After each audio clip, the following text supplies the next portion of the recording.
Alors Laetitia Doche, bien évidemment, la réalisatrice du Procès du chien et qui en interprète l'un des rôles principaux, enfin le rôle principal avec le chien, Cody. Qu'est-ce qui fait que tout d'un coup vous avez été intéressé à vous dire j'ai envie de raconter ce procès? Un chien qui a mordu 3 fois, il doit être endormi, c'est ça ce que dit la loi. C'est vous l'avocate des causes désespérées. Faites votre boulot.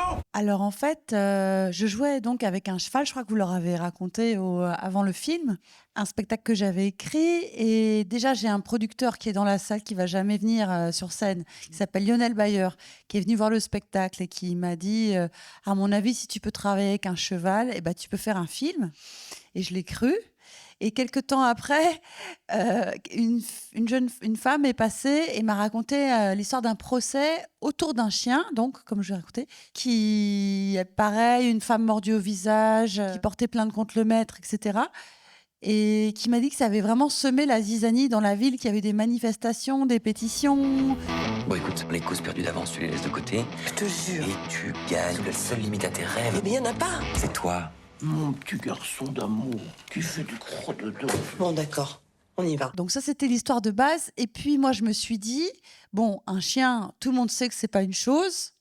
Pourtant, dans mon film et dans la loi, jusqu'en 99, un chien, c'était assimilé à une chose. Un bien doué de sentiments, mais un bien quand même. Il suffirait de prouver qu'un chien, c'est pas une chose pour qu'un juge un peu zélé, qui a envie de se faire remarquer, puisse dire c'est possiblement un individu, donc il a possiblement une responsabilité dans ses actes, donc il faut faire le procès du chien. Et je trouvais que c'était un truc de comédie qui était rigolo et qu'en plus, on pouvait aussi parler de trucs super importants à travers ça, quoi. Voilà, définition d'une bonne comédie, quelque chose de drôle, mais de profond tout en même temps.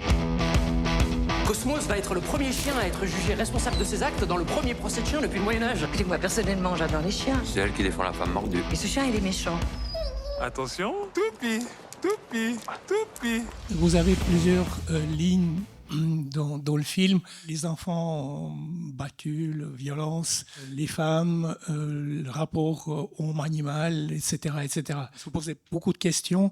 Et puis, plusieurs thèmes ne sont pas traités de même manière. Est-ce que c'est voulu ? En tout cas, c'est votre interprétation. Moi, je dirais pas ça comme ça, en vrai. Je dirais que tout tourne autour de l'exploitation et la domination de l'autre. Comme ce chien qui est un ancien loup, que pendant 15 000 ans, on a formé, modelé pour qu'il devienne notre meilleur ami. Comme cette femme qui n'arrive pas à trouver sa voie, puisqu'on lui demande tellement d'appartenir à des modèles qu'elle ne sait même plus qui elle est. Comme tout ce qu'on fait avec la nature, comme cet enfant qui n'est pas responsable de son destin, qui est dominé par des parents qui le traitent comme ils le veulent. Merci. Le chien Cosmos, sans nom de famille, de sexe masculin. Vous êtes fils de Barba Papa et Chocapic. Oui. Comment c'est de travailler avec François Damiens? Est-ce qu'il est gérable sur un tournage ou est-ce que c'est un élément complètement ingérable? Et deuxième question très courte, est-ce que vous-même, vous avez un chien?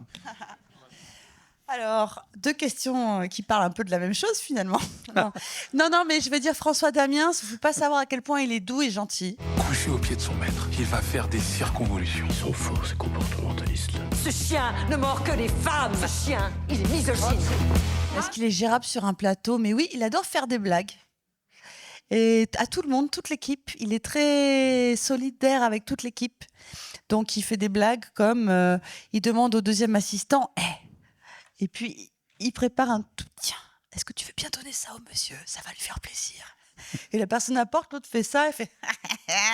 Il rigole, il fait des blagues un peu bêtes comme ça, mais très gentilles. Il faut que je rentre dans la peau du chien. Un chien, quand il mord, c'est juste pour dire non. Ça, tu peux pas. Mais vous savez que c'est un grand acteur quand même parce qu'il a fait un truc incroyable. C'est que je lui ai dit, oui, tu vois, le personnage, il est malvoyant.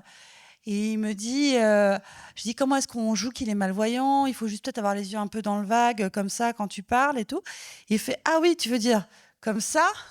Et là, il commence à loucher. Et il a louché pendant 20 jours, en jouant sincèrement le reste, les choses. En jouant qu'il aimait, qu'il voulait sauver son chien, etc., etc. quoi. Est-ce qu'on veut vivre dans un monde qui respecte la nature de chacun, sa singularité? On ne peut pas le juger comme un homme. Il faut qu'on redéfinisse le statut du chien. Et Mais non, j'ai pas de chien, mais j'y pense vraiment. Moi, j'habite en partie à Paris et aussi c'est un gros engagement quand même. Hein. En tout cas, c'est un chien. Mais quand est-ce que j'arriverai à parler comme je suis, bordel de merde? Merci.